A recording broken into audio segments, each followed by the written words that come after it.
Hey kids, how about a little extra magic hour?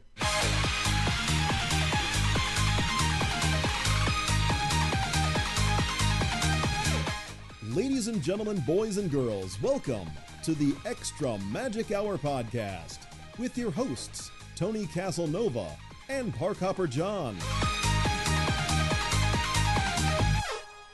Hey everybody, welcome to the show. Welcome to the extra magic hour. What? No, good. What? Oh, good. Extra, I thought you were stopping me. Extra magic hour. Welcome. We are so glad you guys are here. If you missed the last extra magic hour show, we had a scintillating conversation. Yeah, shame on you. We had a scintillating conversation about 7 or 6 things that are happening at Disney. Plus, I think we went down a couple rabbit holes. So, boom, well, a bonus thing. Yeah, so go check that out. It's really interesting, some of the things that are happening at Disney. But today, there's one story that I know in my heart of hearts, I knew when I was a young little budding wannabe Disney podcaster that I wanted to tell more than any other. And today, we get to revisit one of my favorite topics, the best and worst smells at Disney that instantly transport you onto the iconic rides. Yeah. I mean, the sense of smell is a huge, huge memory trigger. Yeah. You know, I mean, you smell something like, I remember that. Yeah. So here's the thing. Everybody play along at home. Tony, play along. Close your eyes. Mm-hmm. Okay. You've walked into the porte-cochere. You've walked past the cast members. You are now walking down the ramp to the boat at Pirates of the Caribbean. Take a big whiff in. You can smell it, right? Yeah. Totally smell it. When you walk into the Polynesian. Right. Yep. That's one of my favorite smells. Yeah. Contemporary's got a smell. Contemporary has a smell. I think they said it was jasmine. I'm not sure if I buy that all 100%, but they're saying it's jasmine. I will tell you this. When I was out in Vegas, Mandalay Bay, I was staying at the Luxor, and I'd go over to the Mandalay Bay occasionally to eat.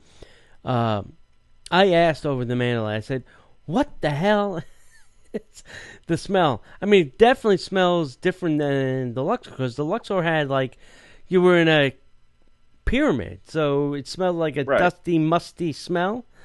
But Mandalay had this, and I think they said it was jasmine over there too. And she goes, "It's jasmine, but what you're probably getting is the amount of oxygen that we're pumping into the building." She goes, "We pump huge amount of oxygen in, which helps people stay and gamble longer." It's like, that is accurate. All right. I said, I wonder if Disney does that, pumps oxygen into the lobbies. Disney should. Get people to spend money more. Disney should totally do that. So we had an experience this week where a friend of ours, we met and hung out at the brand new Grand Destino. Ooh. And we walked in, and I took a big whiff. I was like, oh, man, it's got that new new Disney resort smell. And then we went into the separately. I went into the restroom and took a big whiff. I'm like, that smells like a Disney restroom. And some of the resorts actually have their own smell in the restrooms. Not so much in the last couple of years. I've noticed this becoming more generic, because I think they switched to more generic aerosol spray smell. Right. But like, you used to be able to walk into like the beach club, and it would smell like a beach. Well, no, it would smell like God bless you. Thank you. It would smell like mint chocolate chip ice cream. God bless you. So I mean, thanks. So I know that they have different smells like that. So we're going to talk about that, you know. And why are we bringing this up right now? I'm gonna have her. She's gonna come on the show, but she's I think it's called Wicked Sense. She makes theme park scents. Right. She sent us a Star Wars one, a Polynesian one, and a woodsy one. But she makes scents that are based on the theme parks. I mean, everybody's doing scents, candles, all that kind of stuff. But we'll have her on, and maybe she could tell us how she figures out, what something smells like at the parks. Right. Does she have a smell meter? Yeah, we've got a couple of. They sell them. I can't remember the name of the company, but we've got a couple of candles that we got from last year's Food and Wine Festival, and one of them smells like the Polynesian. Yeah. Totally got that one. Yeah. So I think that one's easy to replicate. Yeah. So we're going to talk about some of our favorite scents, and then while we're talking about it, just imagine yourself walking through the ride. I'll bet you, if you try, you'll actually be able to smell it along with us. So you want to get started with the first one? Sure. And go ahead.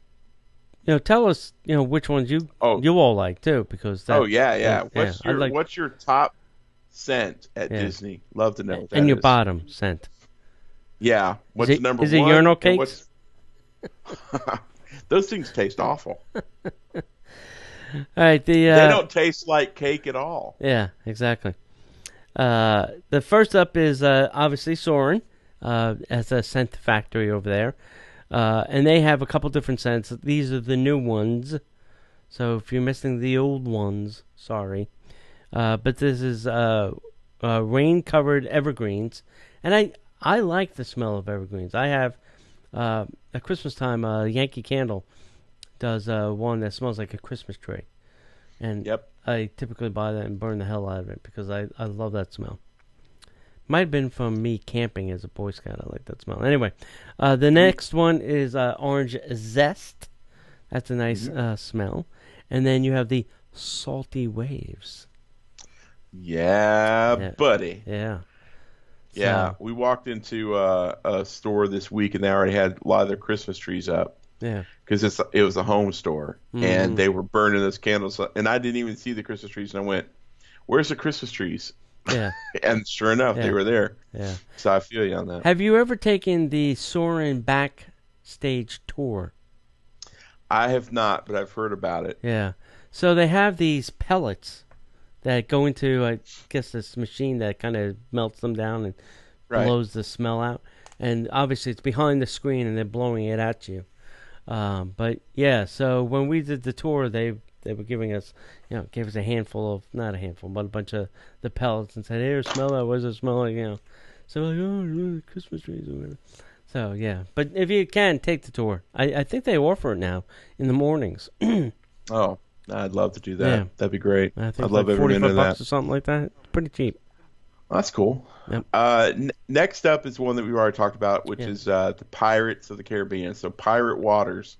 The smells are kind of a musty water or a low-hanging fog or a moonlit bay. And, I can't necessarily speak to the fog or the bay, but I do know that musty water smell is something that has been galvanized into my brain.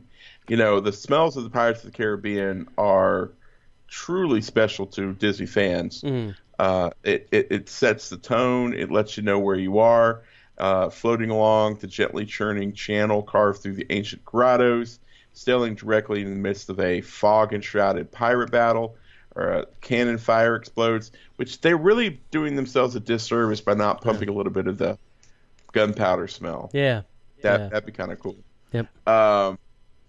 So you just have to know that when you ride a Disney attraction, 9 times out of 10, there's a smell involved in it. Disney does a great job of that. A little note here. I like what they wrote. At least a part of the answer lies in the chemical called bromine. Like chlorine, bromine is a chemical cleaner used to treat the water that comes in contact with people. The difference is that bromine's unique and difficult to describe smell is less noxious than chlorine's. Trust me. I jumped in my pool earlier today, and I stink of chlorine. So why don't more pools, fountains, and splash pads cut down on the chlorine smell and adopt a more agreeable smell like bromine? Simple. It's way more expensive. Well, so Disney, Yep, there you go. Yeah. My brother opted out of the chlorine and has a saltwater pool. Ooh, those are good too. I like that. So no chlorine there. Next up is evacuating a lost temple. This is the Indiana Jones Adventure attraction over at Disneyland. The smell is an ancient passageway, or musty tunnels, or stale air. So these are all those smell. And they got a pretty good queue line there, and you start smelling it once you get into that closed area of that queue line, and you start going, "Oh, what is that? Stank! Did Indy die in here?" So we've already sung some of the praises of the Marvel Indiana Jones Adventure many times, so it won't surprise you when we call out the spectacular smell of this ride. It's a half-mile queue weaving through the Temple of the Forbidden Eye, pre-tipped body traps as guests tour through the collapsing temple en route to the Chamber of Destiny, where the mantra 3 doors await. Their decent future further. They descend further into the temple, and it's not ancient, musty, stale smell. They should have like a dead body smell in there. Oh no! Like God, a rotting corpse. Yeah, no. No. No. No. I'm gonna pass on the rotting corpse smell, brother. Moving on, there is one smell that by the time you smell it, you should be able to thank the Phoenicians, which is the fall of Rome smell in Spaceship Earth. Basically, it smells like burning logs or the smell of a crackling campfire. This smell, Tony, puts me in scout camp. Really? I mean, first of all, it puts me on, Spaceship Earth, but I could smell it, and that's how I used to come home from scout camp all the time, smelling that. The fall of Rome might not be the highlight of human history, but it sure is a memorable moment inside of Epcot's anchor attraction, Spaceship Earth. After a scene depicting the Roman Empire's role in expanding global communication with chariots converging on Rome from afar, the city's pillaging by mercenary invaders follows, and the library in Rome is burnt down, and you can smell it. It's the very first time I rode that attraction, man, I couldn't believe it. Right. I rounded that corner and was like, "You've got to be kidding me!" Right.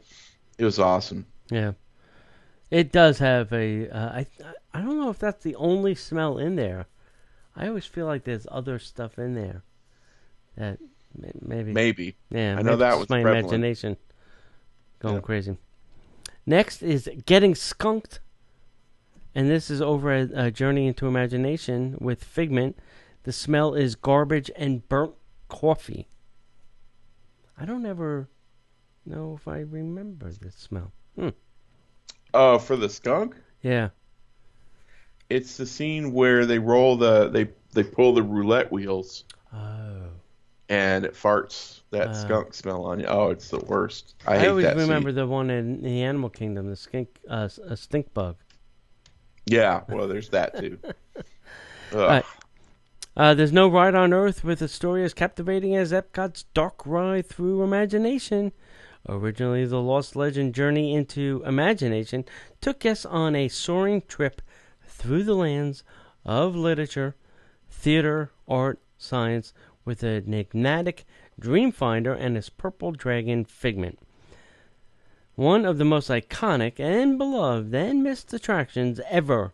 As the new millennial approached, the ride was overhauled from scratch, eliminating the beloved characters and transforming into a sort of sensory funhouse of sights and gags narrated by Monty Python's Eric Idle. Most fans agree that the declassified disaster Journey into Your Imagination was the worst ride Disney ever had. Luckily, outside of Stitch's Great Escape? Yeah. You gotta be kidding me, right? Luckily, the awful ride closed barely a year When it reopened, Figment had haphazardly inserted into the Bizarre Imagination Institute story with a new personality, a pesky troublemaker intent on derailing the tour through the sensory labs by inspiring guests to think outside the box. One of the most fabled pranks is the spray guests with a skunk smell. Thank you, Figment. Nice. Don't worry, no tomato juice baths are necessary. The scent is actually burnt coffee. It's repulsive enough. When mixed with the skunk visual, it leaves guests going, ooh, mission accomplished. That is accurate. That's very accurate. Yeah. Burnt coffee. I don't know if I've ever burnt my coffee.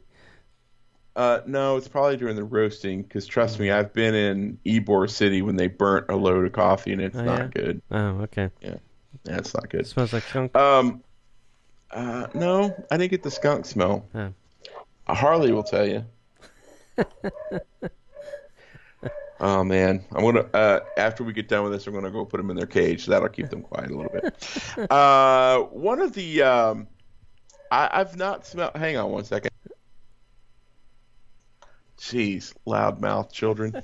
I've not, I'll be honest with you, I've never ridden this attraction, but I've never heard of this smell being on this attraction. So is it only at Disneyland, or is it here in the Magic Kingdom? Well, it's not at Disneyland anymore because they went to all electric vehicles. Sorry. It's only here. Yeah. Until we get new ones.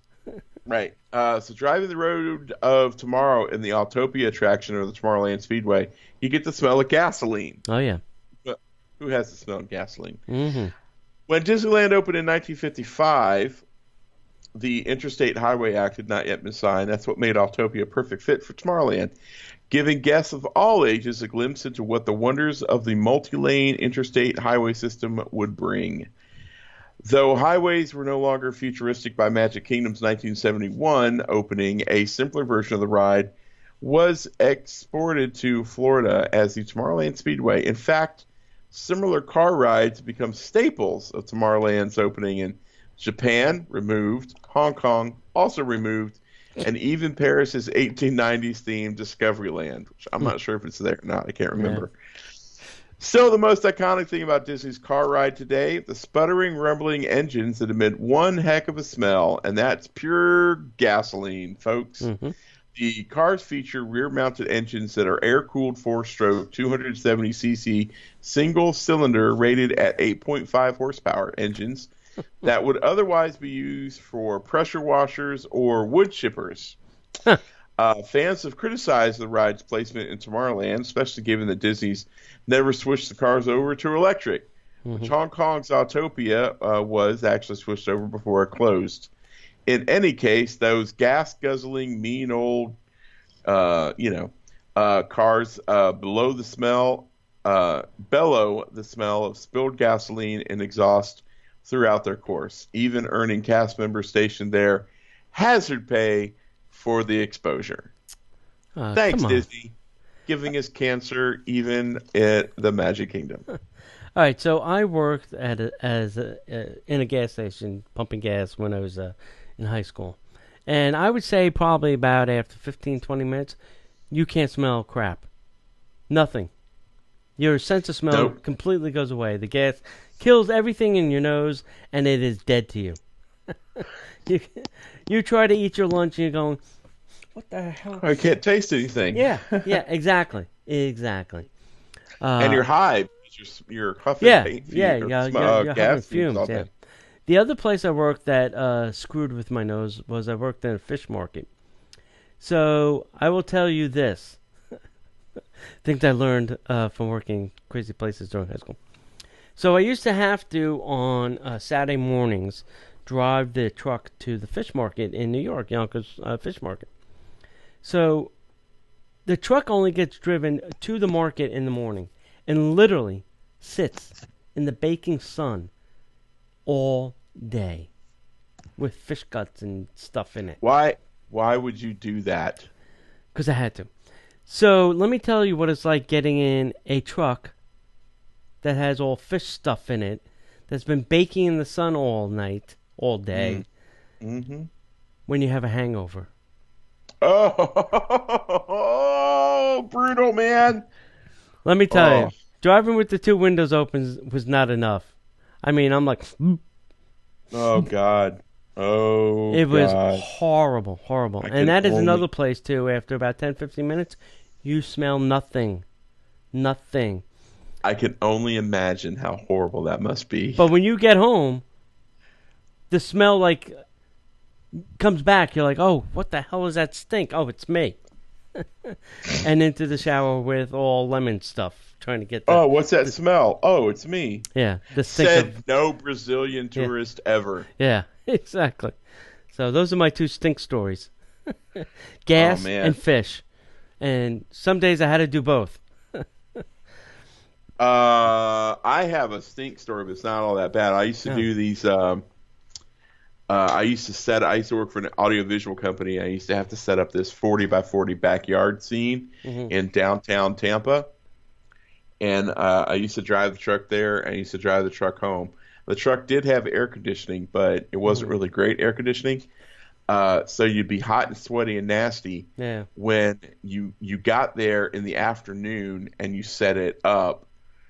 We couldn't start setting up until 1 in the afternoon. Wow. And we were usually done by about 6. So the smell was amazing.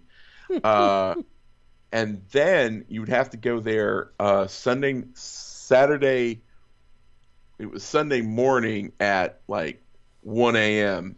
To tear it all down. Right. And, it's just nasty because it's nasty at night and you're hot and sweaty and stinky. And you just sit there in that truck and just stink. And it was no bueno, brother. Right. It was no bueno. Yeah. I feel you. Yeah. All right. So let's talk. The next thing is. Yeah, the next one's mine. This is being burped on. This happened in the Stitch's Great Escape, and the smell was chili dog. Thank you, Stitch, for giving us a little chili dog.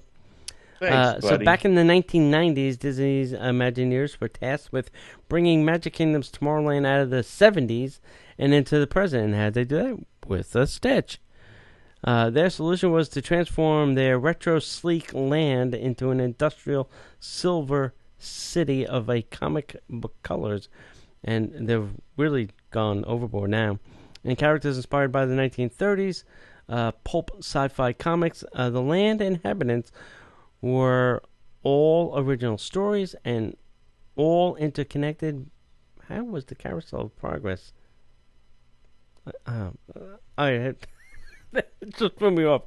The land inhabitants were all original stories and all interconnected by the frame story of the real city of one of the most infamous occupants was the lost legend alien encounter, a horrifying interstellar tech display gone terribly wrong.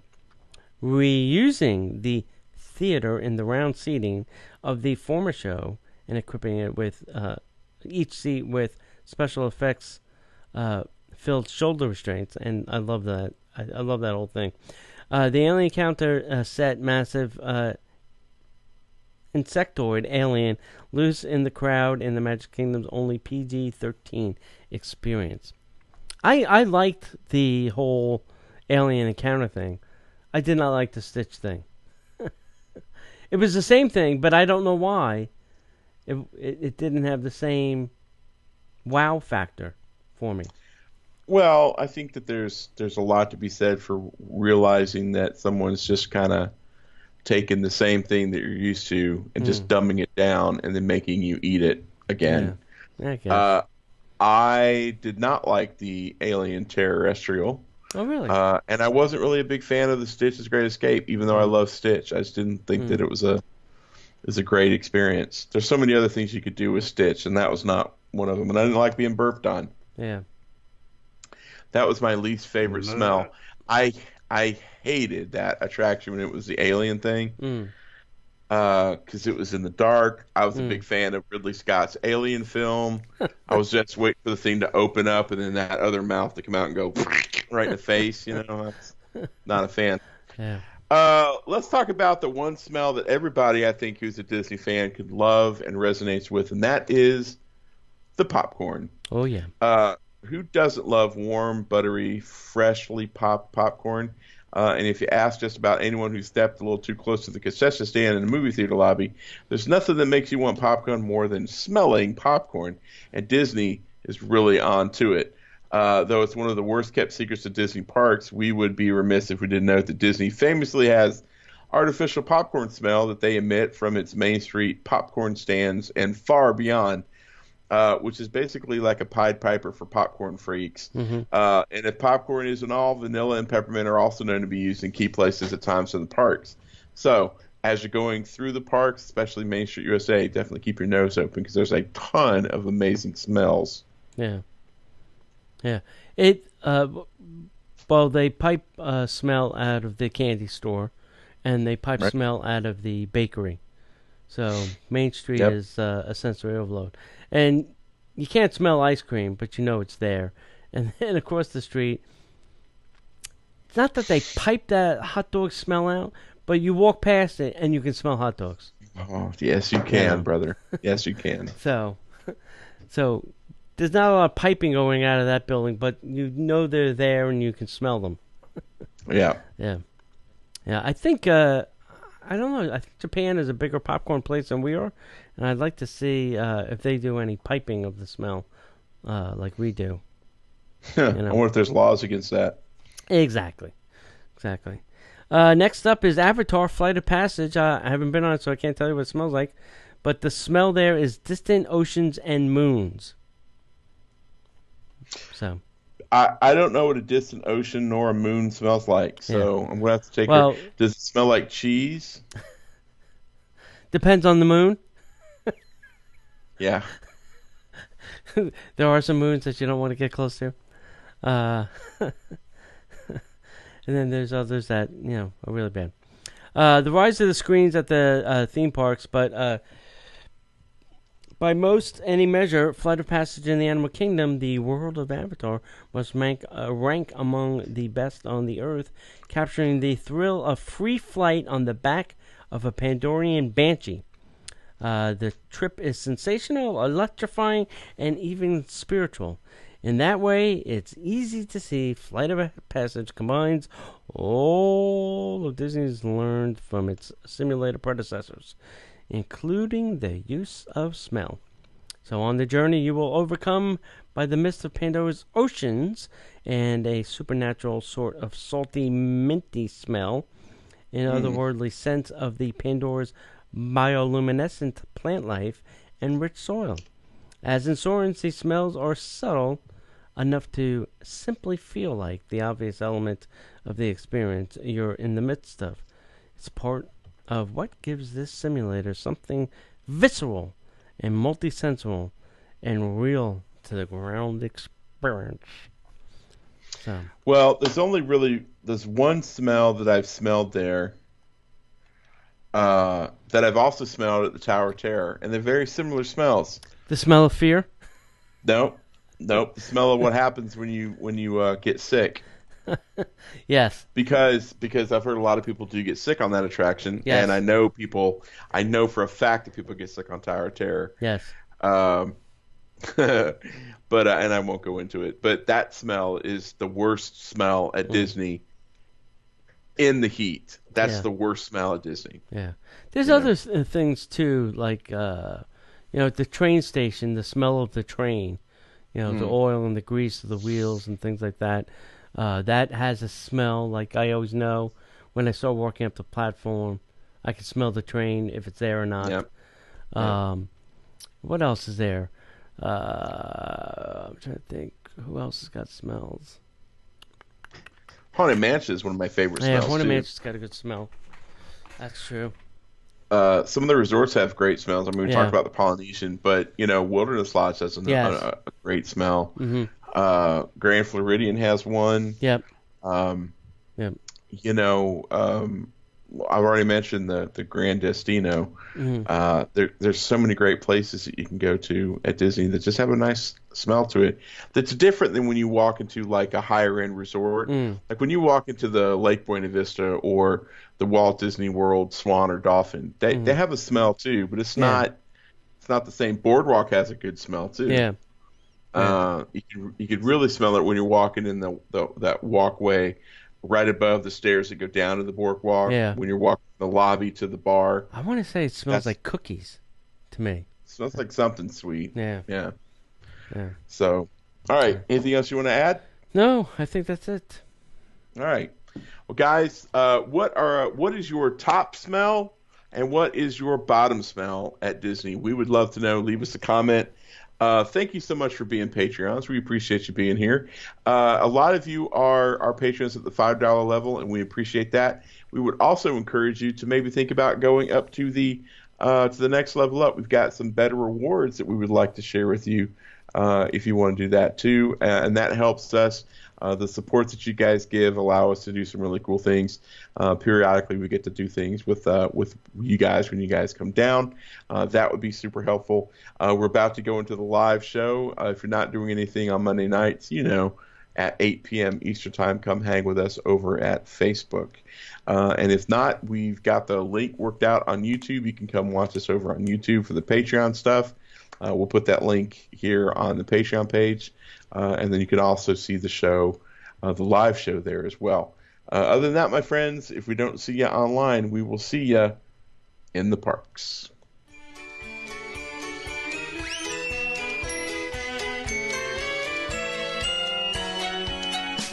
The Disney Parks Podcast is not affiliated with the Walt Disney Company. All Disney parks, attractions, lands, shows, event names, etc. are registered trademarks of the Walt Disney Company.